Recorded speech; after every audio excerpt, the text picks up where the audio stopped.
O governo federal quer regular a quantidade de carne bovina que empresas brasileiras podem exportar para a China. Isso devido a uma alegação de risco de colapso de preços e também de empregos no setor. Sobre isso, o Manhã Band News conversa agora com Maurício Palma Nogueira, especialista em agronegócio e diretor da Atenagro.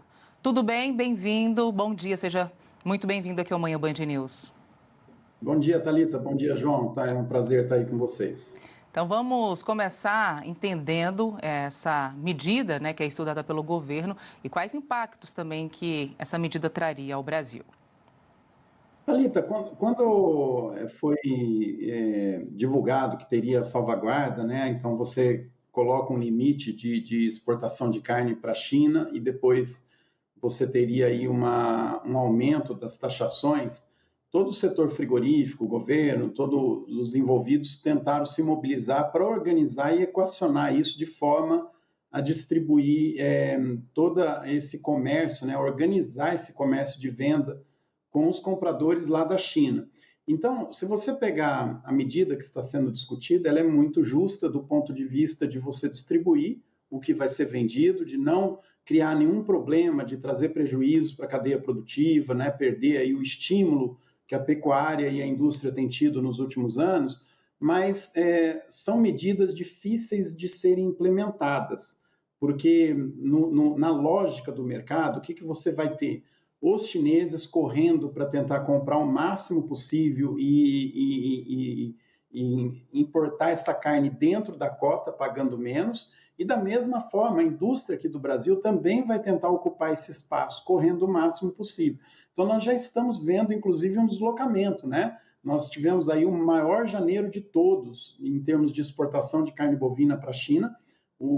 A quantidade aumentou 30% em relação ao mês anterior, e o faturamento aumentou 40% em relação ao janeiro anterior, né?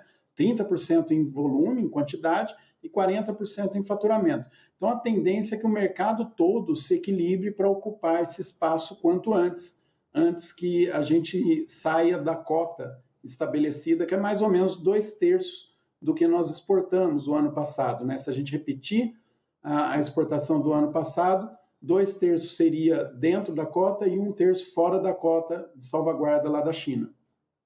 Agora, Maurício, a grande dúvida, né, que a gente fica no nosso dia a dia, claro que a preocupação com a exportação é muito grande, isso leva a muitos dividendos, digamos assim, né, à nossa economia, às empresas em particular, e são muito necessárias. Nosso agronegócio é muito necessário para o nosso PIB, por exemplo. Mas quando a gente olha as nossas necessidades do dia a dia, a carne que eu vou lá no mercado comprar, o açougue está mais caro, não está, vai estar mais barato. Qual a chance, se é que ela existe, de essa mudança na rota, por causa principalmente da limitação feita pela China e possivelmente da nova limitação que nós vamos impor para organizar todo esse negócio, qual a possibilidade disso mexer com os preços que nós consumimos aqui e não somente aqueles que vão ser vendidos para países no exterior?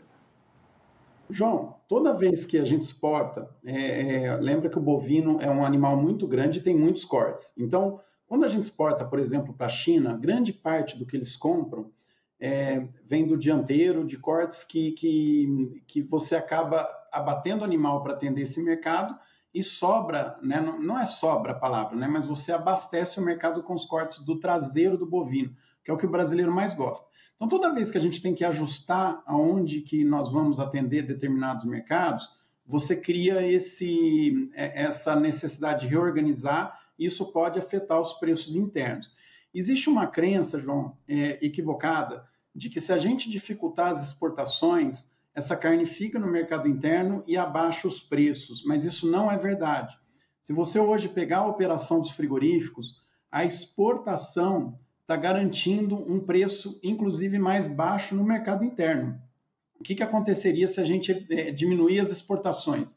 A gente teria que ou aumentar o preço da carne no mercado interno para compensar para os frigoríficos conseguirem todo o resultado que eles estão tendo com as exportações dentro do mercado interno, ou eles iriam pressionar o produtor e abaixar o preço dos animais que estão no campo. Se eles conseguirem abaixar o preço dos animais que estão no campo para abater e derrubar o preço da carne, beleza, a gente teria um ano com carne mais acessível ao consumidor, só que o ano seguinte nós vamos pagar essa conta. Isso, inclusive, aconteceu lá na Argentina, quando eles implementaram as retenções. Nos primeiros 2 anos, o saldo, né, a disponibilidade de carne para cada consumidor argentino aumentou, consequentemente o preço caiu. Só que logo depois, a queda no consumo per capita foi enorme. Caiu lá de cerca de 62, 63 quilos para 42, 43 quilos, porque você castigou a pecuária. Então, você para de estimular o produtor a continuar ofertando. E nos últimos anos, nós temos tido muito estímulo com exportações e o setor vem batendo recorde. Bateu recorde de produção em 2024, bateu recorde de produção em 2025. Não sabemos, mas a gente acredita que vai ser muito parecida a produção de 2026. Tudo isso estimulado com exportação. Se a gente fecha a torneira desse resultado financeiro que vem tanto para os frigoríficos quanto para os produtores, lá na frente a gente vai ter o efeito inverso. A produção cai. Então, a gente deixa de exportar e deixa de atender também o consumidor interno. Então, todas essas medidas, elas sempre têm que ser analisadas de uma ótica econômica, de uma ótica técnica. A gente precisa avaliar os efeitos que isso vai causar na cadeia produtiva. Ô Maurício, eu estava até, enfim, né, você respondendo e eu pensando no que vivemos no ano passado com o tarifaço que foi imposto a vários produtos brasileiros pelos Estados Unidos. De alguma forma, essa experiência que o Brasil teve nesse semestre passado, ainda no primeiro semestre do ano passado, essa experiência também vai servir ou vai trazer algum alerta para essa possibilidade de agora? Eu acredito que sim, Thalita. Inclusive que a gente tem aí um tempo grande, né, para a gente se readequar às exportações, substituir a China, ou até eles reverem essa posição, vamos ver o que acontece, né? Mas se a gente pegar o mercado, esse ano ele está mais favorável ainda para o Brasil do que estava o ano passado com a taxação dos Estados Unidos.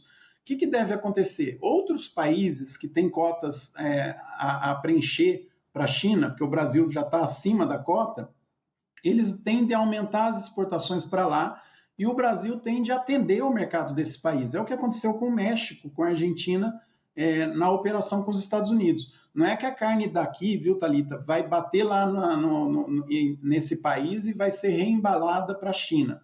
A gente vende para esses países, atende o mercado interno desses países e a carne deles acaba indo para a China. Apesar da gente estar falando de um volume de carne muito grande, nós estamos falando aí de 400 mil toneladas, eu acho sim que nós temos tempo para nos organizarmos e redirecionar essa carne.